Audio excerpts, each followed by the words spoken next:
Hello friends, ಎಲ್ರಿಗೂ ನಮಸ್ಕಾರ. ನಾನು ಇದರ ಕಟ್ಟಿಂಗನ್ನು ತೋರಿಸಿದ್ದೆ. ಇದು ಬಂದು ಮೈನ್ ಫ್ಯಾಬ್ರಿಕ್ ನೋಡಿ. ಇದು ಬಂದು ಲೈನಿಂಗ್, ಅದಕ್ಕೆ ಅವರೇ ಕೊಟ್ಟದ್ದಂಥ ಲೈನಿಂಗ್. ಸ್ಯಾರಿ ಬಂದು ನೋಡಿ ಈ ಥರ ಸ್ಯಾರಿನೂ ಸೇಮ್ ಬಂದಿದೆ, ಈ ಥರ ಬಂದಿದೆ. ಮತ್ತು ಇಲ್ಲಿ ಬಾರ್ಡರಲ್ಲಿ ಈ ಥರ ಬಾರ್ಡರನ್ನು ಕೊಟ್ಟಿದ್ದಾರೆ. ನಾನು ಹೇಳಿದ್ದೆ ಸ್ಯಾರಿನಲ್ಲಿ ಇಷ್ಟು 3 ಇಂಚಷ್ಟು ಹರ್ಕೊತೀನಿ ಅಂತ. ನೋಡಿ, ಇಷ್ಟು 3 ಇಂಚ್ ಮಾತ್ರನೇ ಹರ್ಕೊಂಡಿದ್ದೀನಿ, ತುಂಬ ಜಾಸ್ತಿ ಎಲ್ಲ ಹರ್ಕೊಂಡಿಲ್ಲ. ಇಲ್ಲಿ ಶಾರ್ಟೇಜ್ ಬಂದಿತ್ತಲ್ವಾ ಬ್ಯಾಕು ಮತ್ತು ಫ್ರಂಟು, ಅದಕ್ಕೆ ಉಳಿಸ್ಕೊಂಡಿದ್ದೀನಿ. ಮತ್ತು ಲೆಂತು ಕೂಡ ತುಂಬಾ ಕಡಿಮೆ ಬರ್ತಾ ಇದೆ. ಅದಕ್ಕೋಸ್ಕರ ನಾನೇನು ಮಾಡ್ತೀನಿ, ಲೆಂತ್ ಮಾಡೋದಕ್ಕೋಸ್ಕರ ಇಲ್ಲಿ ಕೆಳಗಡೆ ಇಲ್ಲಿ ಪಟ್ಟಿ ಥರ ಕೊಡ್ತೀನಿ. ಯಾಕಂದರೆ ಬೇಕು, ಲೆಂತ್ ಬೇಕು. ಬ್ಲೌಸು ತುಂಡ ಆದರೆ ಹೆವಿ ಚೆಸ್ಟ್ ಇರೋರ್ಗೆ ಮೇಲಕ್ಕೆ ಸ್ವಲ್ಪ ಇದಾದಂಗಾಗುತ್ತೆ. ಹಂಗಾಗಿ ನೋಡಿ, ಇಲ್ಲಿ ಕರೆಕ್ಟಾಗಿ ನಾನು ಇಟ್ಕೊತಾ ಇದ್ದೀನಿ. ಇಲ್ಲಿ ನೋಡಿ, ಇಷ್ಟು ಇಟ್ಕೊಂಡು ನೀವು ನೆಕ್ಕು, ನಮಗೆ ಇದೇನು ಡಿಸೈನ್ ಐತೆ ಇಷ್ಟು ತೊಗೊಬೇಕು ಅಂತ ಏನಿಲ್ಲ. ನಮಗೆ ಕರೆಕ್ಟಾಗಿ ನೆಕ್ ಅವ್ರು ಕೊಟ್ಟಿರೋದ್ರಿಂದ ಇಷ್ಟನ್ನು ತೊಗೊಬೇಕು. ನೆಕ್ಕು ಕಡಿಮೆ ಮಾಡೋ ಅಷ್ಟಿಲ್ಲ. ಈ ಕಡೆ ಕರೆಕ್ಟಾಗಿ ನಮ್ಗೆ ಎಷ್ಟು ಬೇಕೋ ಆರ್ಮೋಲ್ ಅಷ್ಟನ್ನು ತೆಗೆದುಕೊಳ್ಳಿ. ಈ ಕಡೆ ಎಷ್ಟು ಬೇಕೋ ಅಷ್ಟನ್ನು ತೆಗೆದುಕೊಂಡು ಕರೆಕ್ಟಾಗಿ ನಾವೇನು ಮಾಡಬೇಕಾಗುತ್ತೆ ನೋಡಿ, ಕರೆಕ್ಟಾಗಿ ನಾನು ಎರಡೂ ಸೈಡು ಸಮ ಬರಬೇಕು. ಈ ಸೈಡು ಸಮ ಇರಬೇಕು, ಈ ಸೈಡು ಸಮ ಇರಬೇಕು. ಆ ಥರ ನೋಡ್ಕೊಂಡು ನಾನು ಏನು ಮಾಡ್ತೀನಿ, ನೀಟಾಗಿ ಗುಂಡ್ಪಿನ್ ಹಾಕ್ಕೊಂಡು ಫುಲ್ಲು ಸ್ಟಿಚ್ಚನ್ನು ಹಾಕೊಂಬಂದ್ಬಿಡ್ತೀನಿ. ನೋಡಿ, ಈ ರೀತಿ. ಅಕಸ್ಮಾತ್ ನಿಮ್ಗೆ ಅನ್ನಿಸ್ತು ಅಂದರೆ ಬೇಕಾದರೆ ಇದನ್ನು ಒಳಗಡೆ ಹಿಂಗೊಂಚೂರು ಇದನ್ನ ಮಾಡಿಕೊಂಡು ಇಲ್ಲಿ ನೀವು ಒಂದು ಗುಂಡ್ಪಿನನ್ನು ಹಾಕ್ಕೊಂಬಿಟ್ಟು ನಿಮ್ಗೆ ಅನ್ನಿಸ್ತು ಅಂದರೆ ಮಾತ್ರನೇ ನೋಡಿ ಈ ರೀತಿ ಮಾಡಿಕೊಂಡು ಲೈನಿಂಗ್ ಕರೆಕ್ಟಾಗಿರಲಿ. ಮೇನ್ ಫ್ಯಾಬ್ರಿಕ್ ಮಾತ್ರನೇ ಒಂದು ಸ್ವಲ್ಪ ಹಿಂಗೆ ಮಾಡಿ ನೀವು ಸ್ಟಿಚ್ಚನ್ನು ಹಾಕಿದ್ರೆ ಅವಾಗ ನಿಮಗೆ ಶೋಲ್ಡರ್ ಚಿಕ್ಕದಾಯ್ತಪ್ಪ ಅನ್ನೋ ಭಯ ಎಲ್ಲ ಇರಲ್ಲ. ನೋಡಿ, ಈ ರೀತಿ ಕೂಡ ನೀವು ಹಾಕ್ಕೊಬೋದು. ಆದರೆ ಇಲ್ಲೆಲ್ಲ ಕರೆಕ್ಟಾಗಿರಬೇಕು. ಇಲ್ಲಿ ಮಾತ್ರನೇ ನೆಕ್ ಹತ್ರ ಮಾತ್ರ ಒಂದು ಸ್ವಲ್ಪ ಕಡಿಮೆ ಮಾಡ್ಕೊಬೋದು, ತೊಂದರೆ ಏನಿಲ್ಲ. ಈಗ ಇದನ್ನು ನಾನು ನೀಟಾಗಿ ಸ್ಟಿಚ್ಚನ್ನು ಹಾಕೊಂಬಂದ್ಬಿಡ್ತೀನಿ. ಏನಿದೆಯೋ ಅದನ್ನು ಹಾಕ್ಕೊಬೇಕು ನಾವು. ಫುಲ್ಲು ಎಲ್ಲ ಇದನ್ನು ಮಾಡೋಂಗಿಲ್ಲ.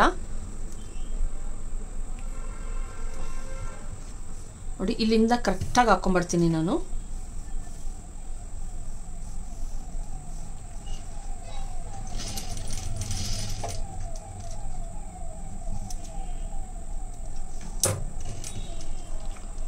ಸಾರಿ, ಇಲ್ಲಿಂದ ಹಾಕ್ತೀನಿ. ಯಾಕಂದರೆ ಸ್ಟಿಚಿಂಗಿಗೆ ಹೋಗುತ್ತಲ್ಲಿ ಯಾವುದೇ ಕಾರಣಕ್ಕೂ ತುಂಬ ಎಳೆಯೋದು ಅದೆಲ್ಲ ಮಾಡೋಕ್ಕೆ ಹೋಗ್ಬಾರ್ದು.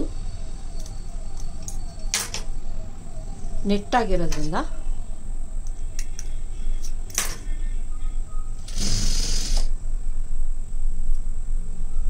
ನೆಟ್ ಮಾತ್ರನೇ ಸೆಂಟ್ರಲ್ಲಿ ಒಂದು ಸ್ವಲ್ಪ ಹಿಂಗೆ ಮಾಡಿ. ಲೈನಿಂಗ್ ಏನೂ ಮಾಡೋಕ್ಕೆ ಹೋಗ್ಬೇಡಿ. ಒಳಗಡೆ ಲೈನಿಂಗು ಕರೆಕ್ಟಾಗಿರಲಿ. ನಿಮ್ಗೆ ಅನ್ನಿಸ್ತು ನೆಕ್ಕು ಜಾಸ್ತಿ ಇದೆ ಕಡಿಮೆ ಇದೆ ಅಂದಾಗ ಮಾತ್ರನೇ ಹಂಗೆ ಮಾಡ್ಕೊಳ್ಳಿ, ಯಾವಾಗಲೂ ಅಲ್ಲ.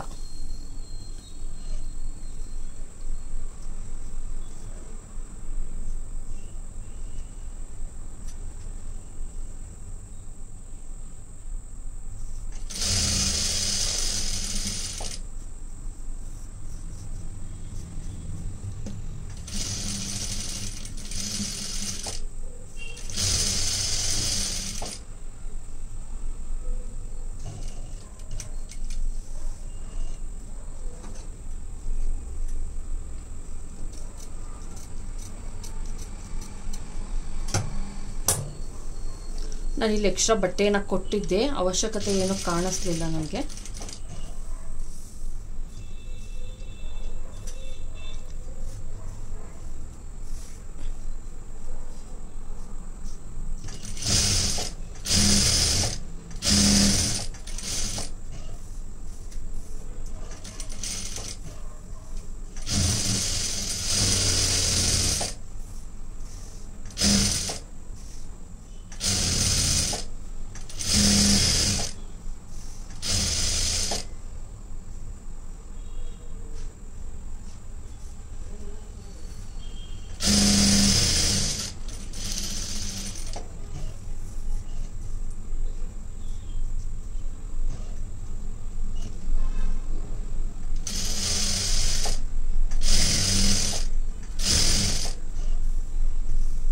ನಾನಿಲ್ಲೊಂದು ಸ್ವಲ್ಪ ಬಿಚ್ಚಿ ಸರಿ ಮಾಡ್ತೀನಿ.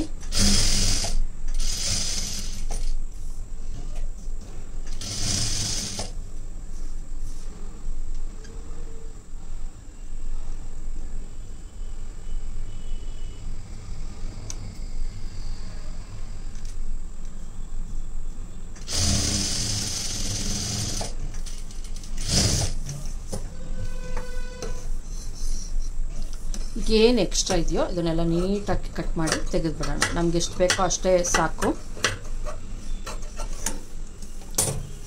ಮತ್ತು ಇಲ್ಲಿ ಸ್ವಲ್ಪ ಸ್ಟಿಚ್ ಓಪನ್ ಮಾಡೋಣ.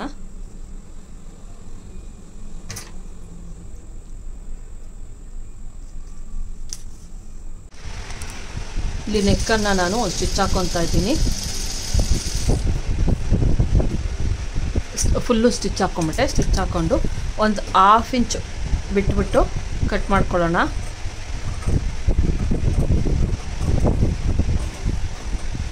ಇಲ್ಲಿ ಯಾವುದನ್ನು ನಾವು ಚೇಂಜ್ ಮಾಡೋಕ್ಕಾಗಲ್ಲ ನೆಕ್ಕನ್ನು, ಯಾಕಂದರೆ ಆಲ್ರೆಡಿ ಅವ್ರು ಕೊಟ್ಬಿಟ್ಟಿದ್ದಾರಲ್ವ, ಅವ್ರು ಏನು ಕೊಟ್ಟಿದ್ದಾರೋ ಅದನ್ನೇ ಸ್ಟಿಚ್ ಇದನ್ನು ಮಾಡಬೇಕು. ಅದನ್ನೆಲ್ಲ ಆಲ್ಟ್ರೇಷನ್ ಎಲ್ಲ ನೆಕ್ಕೆಲ್ಲ ಬರಲ್ಲ. ಅವ್ರು ಏನು ಕೊಟ್ಟಿರ್ತಾರೋ ಫ್ಲವರ್ಸ್ ಅದನ್ನೇ ಮಾಡಬೇಕು.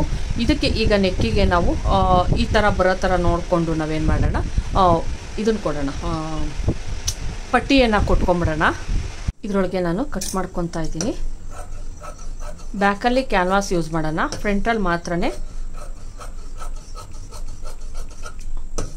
ಅವ್ರು ಆಲ್ರೆಡಿ ಕೊಟ್ಟಿರೋದ್ರಿಂದ ಏನು ಮಾಡೋಕ್ಕಾಗಲ್ಲ. ಈ ರೀತಿ 3 ಪೀಸನ್ನು ತಗೊಂಡೆ ನಾನು.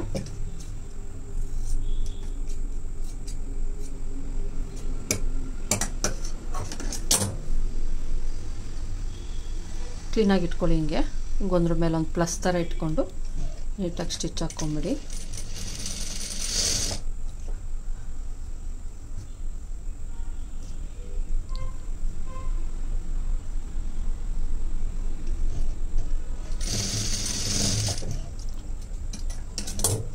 ನೋಡಿ ಈ ರೀತಿ ಸ್ಟಿಚ್ ಹಾಕ್ಕೊಂಬಿಟ್ಟೆ ನಾನು.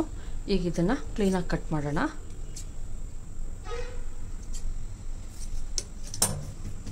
ನೀವಿಲ್ಲಿ ನಾರ್ಮಲ್ ಪೈಪಿಂಗ್ ಕೊಟ್ಟರು ಓಕೆ, ತೊಂದರೆ ಇಲ್ಲ. ಅಥವಾ ಏನು ಅವ್ರು ಆಲ್ರೆಡಿ ಕೊಟ್ಟಿರ್ತಾರೆ ಅದನ್ನಷ್ಟೇ ಉಳಿಸ್ಕೊಂಡ್ರು ಸಾಕಾಗತ್ತೆ ನಾವು. ಹಂಗಾಗಿ ನಾನಿಲ್ಲಿ ಏನು ಇದೆ ಇದನ್ನು ಕ್ಲೀನಾಗಿ ಎಡ್ಜಿಗೆ ಸ್ಟಿಚ್ ಹಾಕ್ಕೊಂಬಿಡೋಣ. ಸರಿನಾ? ಹಿಂಗಿಟ್ಕೊಂಡು ನೀಟಾಗಿ ಸ್ಟಿಚ್ಚನ್ನು ಹಾಕ್ಕೊಂಬಂದ್ಬಿಡ್ತೀನಿ ನಾನು. ಇಲ್ಲಿ ಯಾವುದು ಹೊಲ್ಕೊಳೋದು ಆ ಥರ ಏನು ಬೇಡ, ಸ್ಟಿಚ್ಚನ್ನು ಹಾಕ್ಕೊಂಬಂದ್ಬಿಡಿ ಸಾಕು.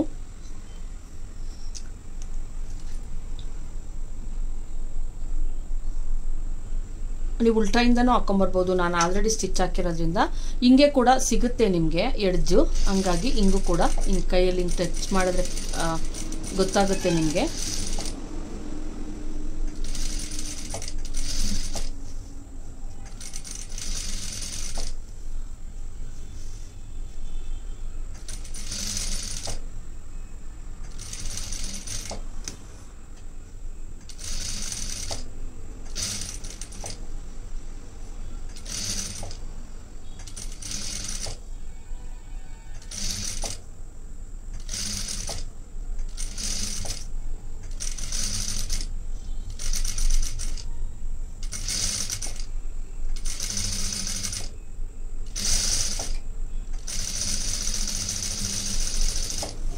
ಈ ರೀತಿ ಹೊಲ್ಕೊಂಬಿಡಿ ನೀಟಾಗಿ. ನೋಡಿ ಕರೆಕ್ಟಾಗಿ ಎಡ್ಜಿಗೆ ನಾನು ಹೊಲ್ಕೊಂಡಿದ್ದೀನಿ. ಏನು ಡಿಸೈನ್ ಇತ್ತು ಅದು ಗೊತ್ತಾಗುತ್ತೆ, ಫೀಲ್ ಆಗುತ್ತೆ ನಿಮಗೆ. ಇಷ್ಟಾದಮೇಲೆ ಏನು ಮಾಡಬೇಕಪ್ಪ ಅಂದರೆ, ನೀವು ಏನು ಇದಿರುತ್ತೆ ಇದನ್ನು ಫೋಲ್ಡ್ ಮಾಡಿಬಿಟ್ಟು ನೀಟಾಗಿ ಹಿಂಗೆ ಸ್ಟಿಚ್ ಮಾಡ್ಕೊಂಬಂದ್ಬಿಟ್ರೆ ಆಯಿತು. ನೋಡಿ ಈ ರೀತಿ ಫೋಲ್ಡ್ ಮಾಡ್ಕೊಂಡು ಸ್ಟಿಚ್ ಮಾಡ್ಕೊಂಬನ್ನಿ. ಹಂಗೂ ಇಲ್ಲ ನಮಗೆ ಭಯ ಆಗ್ತಾಯಿದೆ ಅಂದರೆ ನೀವೇನು ಮಾಡ್ಬೋದು, ಇದನ್ನು ನೀಟಾಗಿ ಟ್ರಿಮ್ ಮಾಡಿ ಒಂದು ಸ್ವಲ್ಪ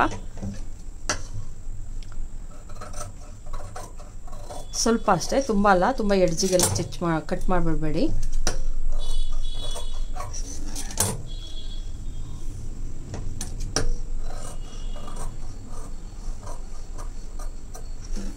ಮಾಡಾದ್ಮೇಲೆ ಒಂದೊಂದು ನಾಚನ್ನು ಹಾಕ್ಕೊಳ್ಳಿ. ಫಸ್ಟೇನೆ ಕರುಗಳಿರೋದ್ರಿಂದ ನಾಚನ್ನು ಹಾಕ್ಕೊಳ್ಳಿ. ಇಷ್ಟಾದಮೇಲೆ ನೋಡಿ ಏನು ಇದಿರುತ್ತೋ ಇದನ್ನು ಹಿಂಗೆ ಫೋಲ್ಡ್ ಮಾಡಿಬಿಟ್ಟು ನೀವು ಈ ಕಡೆಯಿಂದ ತೆಗೆದುಕೊಳ್ಳಿ. ಈ ರೀತಿ ಫೋಲ್ಡ್ ಮಾಡಿಬಿಟ್ಟು ನಾವು ಒಂದು 1/2 ಇಂಚ್ಗೆ ಇಷ್ಟಕ್ಕೆ ನೀಟಾಗಿ ಸ್ಟಿಚ್ಚನ್ನು ಹಾಕ್ಕೊಂಬಂದ್ಬಿಡಿ. ಇಲ್ಲ ಬೇಡ ನಮಗೆ ಅಂದರೆ ನೀವು ಡೈರೆಕ್ಟಾಗಿ ಹಿಂಗೆ ಕೂಡ ಸ್ಟಿಚ್ಚನ್ನು ಹಾಕ್ಕೊಂಬರ್ಬೋದು. ನೋಡಿ ಹಿಂಗೆ ಬಿಟ್ಕೊಂಡು ಕೂಡ ಸ್ಟಿಚ್ಚನ್ನು ಹಾಕ್ಕೊಂಬರ್ಬೋದು ನೀವು. ಆದರೆ ನಾನಿಲ್ಲಿ ಹಿಂಗೆ ಹಾಕ್ತಾಯಿದ್ದೀನಿ.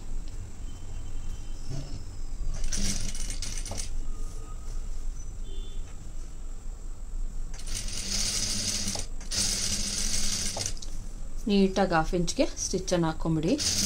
1/2 ಇಂಚ್ಗಲ್ಲ, 1/4 ಇಂಚ್ಗೆ ಈ ಮಿಷಿನಲ್ಲಿ ಏನಪ್ಪ ಇನ್ನೊಂದು ಅಡ್ವಾಂಟೇಜು ಅಂತಂದರೆ ನಾವು ಎಷ್ಟು ಸ್ಲೋಗಿ ಬೇಕಾದ್ರೂ ಹೊಲಿಬೋದು, ಫಾಸ್ಟಾಗಿ ಬೇಕಾದ್ರೂ ಹೊಲಿಬೋದು, ಅದೊಂದು ಅಡ್ವಾಂಟೇಜ್ ಐತೆ. ನನಗೆ ತಗೊಂಡಿದ್ದ ದಿವಸ ಅನಿಸ್ಬಿಡ್ತು ಯಾಕಪ್ಪ ತಗೊಂಡೆ ಈ ಮಿಷಿನ್ನ, ನನಗೆ ಬರ್ತಾ ಇಲ್ಲ ಹ್ಯಾಂಡಲ್ ಮಾಡೋಕ್ಕೆ ಅಂತ. ಈಗ ಖಂಡಿತ ಖುಷಿ ಆಗ್ತಾಯಿತ್ತು ನನಗೆ. ಫಸ್ಟೇ ನಂಗೆ ಹೊಲಿಯೋಕ್ಕೆ ಆಗಿರಲಿಲ್ಲ, ಹೇಳಬೇಕು ಅಂದರೆ ಸ್ಟಿಚ್ ಮಾಡೋಕ್ಕೆ ಆಗಿರಲಿಲ್ಲ. ಈಗೇನಿಲ್ಲ, ಆರಾಮಾಗಿ ಸ್ಟಿಚ್ ಮಾಡ್ಬೋದು ನೋಡಿ. ಈ ರೀತಿ ಹೊಲ್ಕೊಂಡ್ಮೇಲೆ ನಾನು ಇದನ್ನು ಫೋಲ್ಡ್ ಮಾಡಿ ನೀಟಾಗಿ, ಇದನ್ನು ಅಷ್ಟೇ ನೀಟಾಗಿ ಕಟ್ ಮಾಡಿ ತೆಗೆದುಬಿಡಿ. ಏನು ಎಕ್ಸ್ಟ್ರಾ ಇರುತ್ತೋ ಇದನ್ನು ನೀಟಾಗಿ ಕಟ್ ಮಾಡಿ ತೆಕ್ಕೊಂಬಿಡಿ. ಇದ್ರೂ ಓಕೆ, ತೊಂದರೆ ಇಲ್ಲ. ಆದರೆ ಈಚೆ ಕಾಣಿಸಿದ್ರೆ ಚೆನ್ನಾಗಿರಲ್ಲ ಅಂತ ಅಷ್ಟೇ. ನೋಡಿ ಈ ರೀತಿ ನೀಟಾಗಿ ಕಟ್ ಮಾಡಿ ತೆಗೆದುಬಿಡಿ. ನೋಡಿ ಈಗ ಇದನ್ನು ಹಿಂಗೆ ಫೋಲ್ಡ್ ಮಾಡಿ ನೀಟಾಗಿ ಸ್ಟಿಚ್ಚನ್ನು ಹಾಕೊಂಬಂದ್ಬಿಡಿ. ಹಿಂಗೆ ಬೇಕಾದ್ರೂ ಹಾಕ್ಬೋದು, ನೀವು ಹಿಂಗೆ ತಿರುಗಿಸ್ಕೊಬೇಕಾದ್ರೂ ಹಾಕ್ಬೋದು.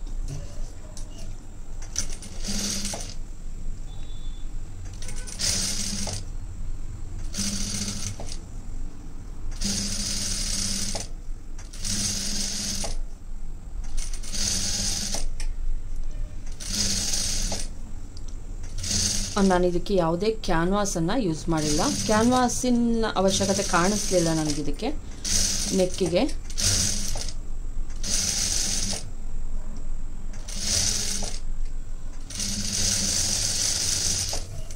ನೋಡಿ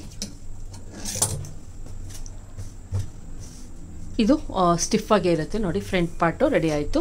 ಈಗ ಇಲ್ಲಿ ನಾವು ಕಟ್ ಮಾಡ್ಕೊಬೇಕು. ನಾನು ನಿಧಾನಕ್ಕೆ ಹೇಳ್ಕೊಡ್ತಾ ಇದ್ದೀನಿ, ಕೆಲವೊಂದೆಲ್ಲ ಅರ್ಥ ಆಗಲ್ಲ ಅಂತಿರಲ್ವ, ಹಂಗಾಗಿ ನೋಡಿ. ಈಗ ನಾನು ಯಾಕೆ ನೀವು ಫಸ್ಟೇ ಕಟ್ ಮಾಡಲಿಲ್ಲ ಅಂತ ಅನ್ಕೊಬೋದು.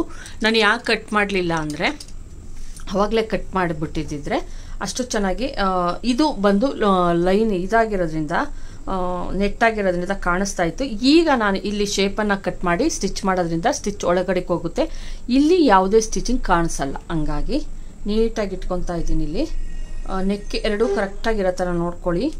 ನೋಡಿಕೊಂಡು ಇಲ್ಲೂ ಅಷ್ಟೇ ಕ್ಲೀನಾಗಿರಲಿ, ಯಾಕಂದರೆ ನೆಕ್ ಆ ಕಡೆ ಈ ಕಡೆ ಹೋಗ್ಬಾರ್ದಲ್ವ. ಹಂಗಾಗಿ ನೋಡಿ ಇಟ್ಕೊಂಡು ಇಲ್ಲಿ ಒಂದು ಗುಂಡ್ಪಿನ್ನನ್ನು ಹಾಕ್ಬಿಡೋಣ.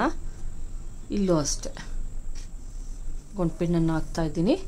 ಈಗ ನಾವು ಮಾರ್ಕನ್ನು ಹಾಕೋಣ. ಇಲ್ಲೂ ಅಷ್ಟೇನೆ ನಾನು ಎಲ್ಲ ಲೈನಿಂಗ್ಗಳಲ್ಲೂ ಒಳಗಡೆ ಕಿನ್ನಾಗಂಗೆ ಮಾಡಿರ್ತೀನಿ. ಆದರೆ ಇಲ್ಲಿ ಈಚೆ ಕಡೆ ಅಂದರೆ ಈ ಕಡೆ ಮಾಡಿರ್ತೀನಿ, ಯಾಕಂದರೆ ಇಲ್ಲಿ ಕಾಣಿಸ್ಬಿಡುತ್ತೆ ಲೈನಿಂಗ್. ಸ್ಟಿಚ್ ಹಾಕಿದ್ರೆ, ಯಾವುದೇ ಸ್ಟಿಚ್ ಹಾಕಿದ್ರು ನೆಟ್ಟಾಗಿರೋದ್ರಿಂದ ಕಾಣಿಸುತ್ತೆ ಅನ್ನೋ ಕಾರಣಕ್ಕೆ ಈ ಕಡೆಗೆ ಹಾಕಿದ್ದೀವಿ. ಈಗ ನಾವೇನು ಮಾಡಬೇಕಾಗುತ್ತೆ, ಕರೆಕ್ಟಾಗಿ ಮಾರ್ಕ್ ಹಾಕ್ಕೊಂಡು ಸ್ಟಿಚ್ ಇದನ್ನು ಮಾಡೋಣ, ಕಟ್ಟಿಂಗ್ ಮಾಡಿ ಸ್ಟಿಚ್ ಹಾಕೋಣ. ಸರಿನಾ? ಇವ್ರಿಗೆ ಬಂದು ಅಳತೆ ಬ್ಲೌಸನ್ನು ತೆಗೆದುಕೊಳ್ಳೋಣ. ಅಳತೆ ಬ್ಲೌಸನ್ನು ತೆಗೆದುಕೊಂಡು ಇಲ್ಲಿ ಏನು ಸ್ಟಿಚ್ ಹಾಕಿದ್ದಾರೆ, ಇಲ್ಲಿ ನೋಡಿ, ಇಲ್ಲೇನು ಸ್ಟಿಚ್ ಹಾಕಿದ್ದಾರೆ, ಇಲ್ಲಿಗೆ ನಮ್ಮ ಬಸ್ಟ್ ಪಾಯಿಂಟ್ ಅಂತ ಏನಿದೆ ಇಲ್ಲಿಗೆ ಹಾಕಿರೋದಕ್ಕೆ ನಾವು ತೆಗೆದುಕೊಳ್ಳೋಣ ಎಷ್ಟಕ್ಕಿದೆ ಅಂದ್ಬಿಟ್ಟು.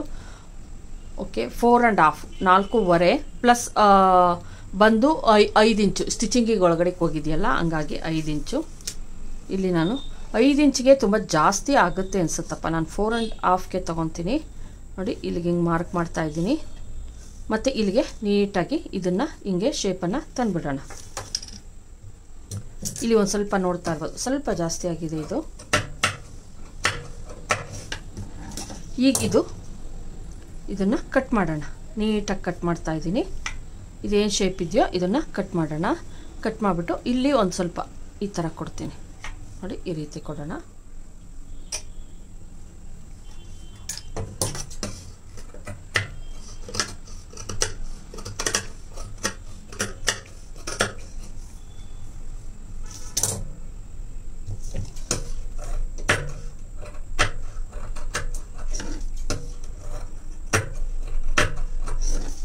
ನೋಡಿ ಇಲ್ಲಿ ಕೊಟ್ಟಾಯಿತು. ಈಗ ಇದಕ್ಕೆ ಸ್ಟಿಚ್ಚನ್ನು ಹಾಕ್ಕೊಂಬಿಡೋಣ.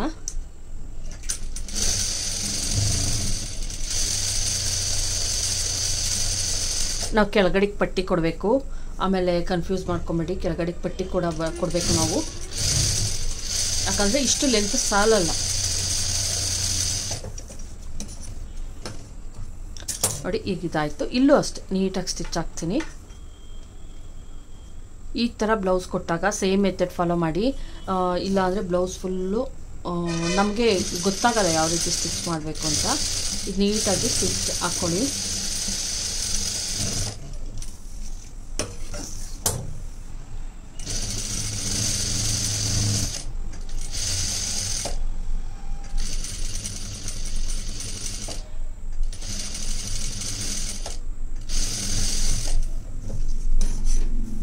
ಈಗ ಇದನ್ನು ನೀಟಾಗಿ ಕೂರಿಸ್ಬಿಡೋಣ. ನೋಡಿ ಇದನ್ನು ಕೂರಿಸ್ತೀನಿ.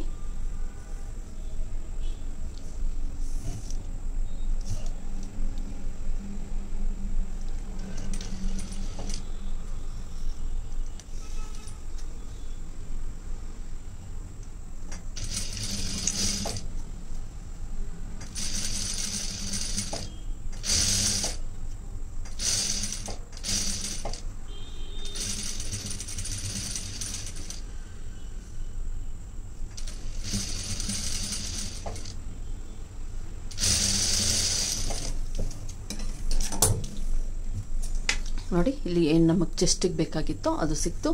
ಈ ಕಡೆನೂ ಅಷ್ಟೇ ಸೇಮ್ ಕೋರ್ಸನ್ನ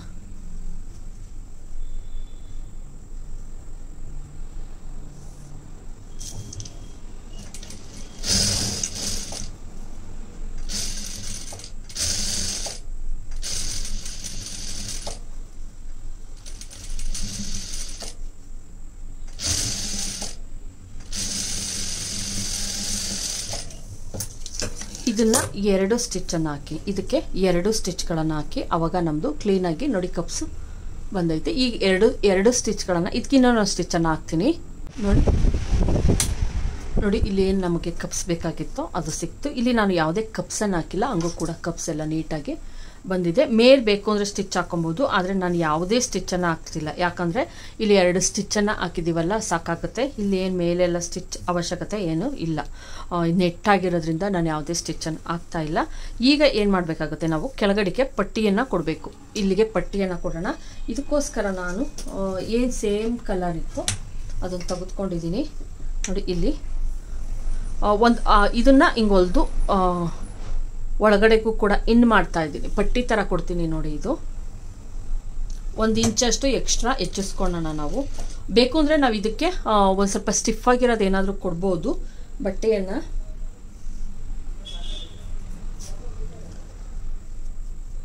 ಇಲ್ಲಾಂದ್ರೆ ಇದೇ ಕೊಟ್ಟರು ಓಕೆ, ತೊಂದರೆ ಏನಿಲ್ಲ.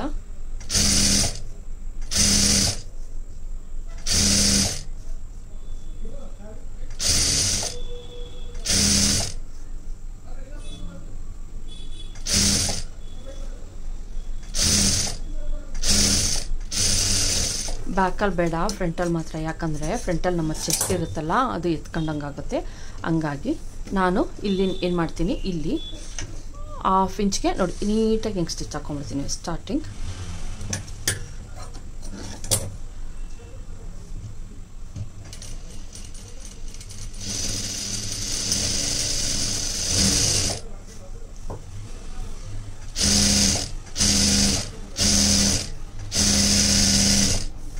ಫುಲ್ಲು ಒಂದು ಸ್ಟಿಚ್ ಹಾಕ್ಕೊಳ್ಳಿ. ಈಗ ನಮಗೆ ಗೊತ್ತಿದೆಯಲ್ವಾ ಇದೆಷ್ಟು ಐತೆ ಅಂದ್ಬಿಟ್ಟು. ನೀಟಾಗಿ ಬೇಕು ಅಂದರೆ ನೀವು ಗುಂಡ್ಪಿನ್ ಹಾಕೊಬೋದು, ಇಲ್ಲಾಂದರೆ ನೀಟಾಗಿ ಹಿಂಗೆ ಇಟ್ಬಿಟ್ಟು ಸ್ಟಿಚ್ಚನ್ನು ಹಾಕೊಂಬಿಡಿ.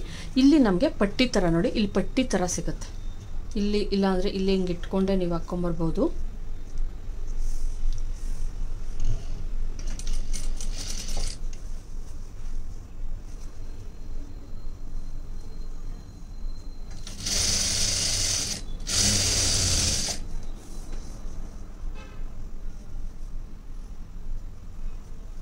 ಇಲ್ಲಿ ನೋಡ್ಕೊಳ್ಳಿ ಅಷ್ಟೇನೆ. ಅಕಸ್ಮಾತ್ ಈ ಥರ ಶಾರ್ಟೇಜ್ ಬಂದರೆ ಮಾತ್ರನೇ, ಎಲ್ಲಕ್ಕೂ ಅಲ್ಲ. ಇದು ಬ್ಲೌಸು ಲೆಂತ್ ಕಡಿಮೆ ಇತ್ತಲ್ವಾ, ಹಂಗಾಗಿ ಈ ಮೆಥಡನ್ನು ಫಾಲೋ ಮಾಡ್ತಾ ಇದ್ದೀನಿ. ನಾರ್ಮಲ್ಗಾದರೆ ಪಟ್ಟಿ ಕೊಟ್ಬಿಟ್ಟು ಒಳಗಡೆಗೆ ಇನ್ ಮಾಡಿಬಿಡ್ತೀವಿ, ಆದರೆ ಇದಕ್ಕೆ ಈ ಥರ ಕೊಡ್ತಾ ಇದ್ದೀನಿ ನೋಡಿ. ಹಿಂಗೆ ಮಾಡೋದ್ರಿಂದ ಈಗ ನೋಡ್ತಾ ಇರ್ಬೋದು, ಇದು ಸ್ಯಾರಿದೇ ಪೀಸ್ ಆಗಿರೋದ್ರಿಂದ ಏನು ಬೇರೆ ಥರ ಎಲ್ಲ ಕಾಣಿಸಲ್ಲ. ಈಗ ಇಲ್ಲಿ ಇನ್ನೊಂದು ಸ್ಟಿಚ್ಚನ್ನು ಇಲ್ಲಿ ಹಾಕ್ಬಿಡೋಣ.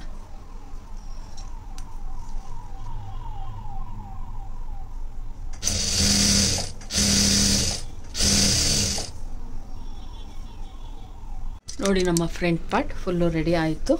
ಈಗ ಬ್ಲೌಸ್ ಲೆಂತು ನೋಡ್ತಾ ಇರ್ಬೋದು, ನಮಗೆ ಎಷ್ಟು ಬೇಕಾಗಿತ್ತು ಅಷ್ಟು ಸಿಗ್ತಾ ಐತೆ. ಎಷ್ಟು ಅಡ್ಜಸ್ಟ್ ಮಾಡ್ಬೋದು ಅಷ್ಟು ಅಡ್ಜಸ್ಟ್ ಮಾಡಿ ನಾನು ಫ್ರಂಟ್ ಪಾರ್ಟನ್ನು ಹೊಲ್ದಿದ್ದೀನಿ. ಬ್ಯಾಕ್ ಪಾರ್ಟು ಅಷ್ಟೇ ಸೇಮ್ ಇರುತ್ತೆ. ಬ್ಯಾಕಲ್ಲಿ ಏನೂ ಇರಲ್ಲ. ಇದು ಫ್ರಂಟಿಗೆ ಕೊಟ್ಟಿರೋದ್ರಿಂದ ಬ್ಯಾಕಲ್ಲಿ ಪ್ಲೈನ್ ಕೊಟ್ಟಿದ್ದಾರೆ ನೋಡಿ. ಇದು ತುಂಬ ಲೆಂತ್ ಇದೆ, ಇದು ನಾರ್ಮಲ್ ಆಗಿರೋದ್ರಿಂದ ನೋಡಿ ರೆಡಿ. ನೋಡಿ ನಮ್ಮ ಇದು ಫ್ರಂಟ್ ಪಾರ್ಟು ನೋಡಿ, ಇದು ಶೋಲ್ಡರ್ ಸ್ಟಿಚ್ಚು ನೋಡಿ, ಇಲ್ಲಿ ಇಟ್ಕೊಂಡು ತೋರಿಸ್ತಾ ಇದ್ದೀನಲ್ಲ ಸೇಮ್. ಇಲ್ಲಿ ನೋಡಿ ಇನ್ನಿಷ್ಟೈತೆ, ಇಷ್ಟನ್ನು ಸ್ಟಿಚಿಂಗಿಗೆ ಮಾಡ್ಕೊಂಡ್ರೆ ನಮ್ಗೆ ಎಷ್ಟು ಬೇಕಾಗಿತ್ತು ಅಷ್ಟು ಸಿಕ್ತು. ಇಲ್ಲ ಅಂದರೆ ಇಲ್ಲಿ ಪಟ್ಟಿ ಕೊಡಲಿಲ್ಲ ಅಂದರೆ ಬ್ಲೌಸ್ ಲೆಂತು ತುಂಬ ಚಿಕ್ಕದಾಗ್ಬಿಡೋದು. ಹಂಗಾಗಿ ನಾನು ಅದನ್ನು ಕೊಟ್ಟೆ. ನೀವು ಅಷ್ಟೇ ನಿಮ್ಗೆ ಯಾರಾದರೂ ಬ್ಲೌಸ್ ಈ ಥರದ ಬ್ಲೌಸ್ಗಳನ್ನು ಕೊಟ್ಟಾಗ ನೋಡಿ ಕಪ್ಸು ಆಗಿರ್ಬೋದು, ಕಪ್ಸ್ ಎಲ್ಲ ನೀಟಾಗಿ ಬೋಟ್ ನೆಕ್ಕಿಗೆಲ್ಲ ಈ ರೀತಿಯೇ ಕಪ್ಸ್ ಬರೋದು ಬಂತು ಅಂದರೆ ಈ ಮೆಥಡನ್ನು ಫಾಲೋ ಮಾಡಿ. ಇದು ಬ್ಯಾಕಲ್ಲಿ ಉಕ್ಸ್ ಬರುತ್ತೆ. ಹಂಗಾಗಿ ಈ ವಿಡಿಯೋ ಇಷ್ಟ ಆಗಿದ್ರೆ ಲೈಕ್ ಮಾಡೋದನ್ನು ಮರಿಬೇಡಿ. ದಯವಿಟ್ಟು ಸಬ್ಸ್ಕ್ರೈಬ್ ಮಾಡ್ಕೊಂಡು ನೋಡಿ. ಇಷ್ಟ ಆದರೆ ಒಂದು ಲೈಕನ್ನು ಮಾಡಿ. Thank you friends.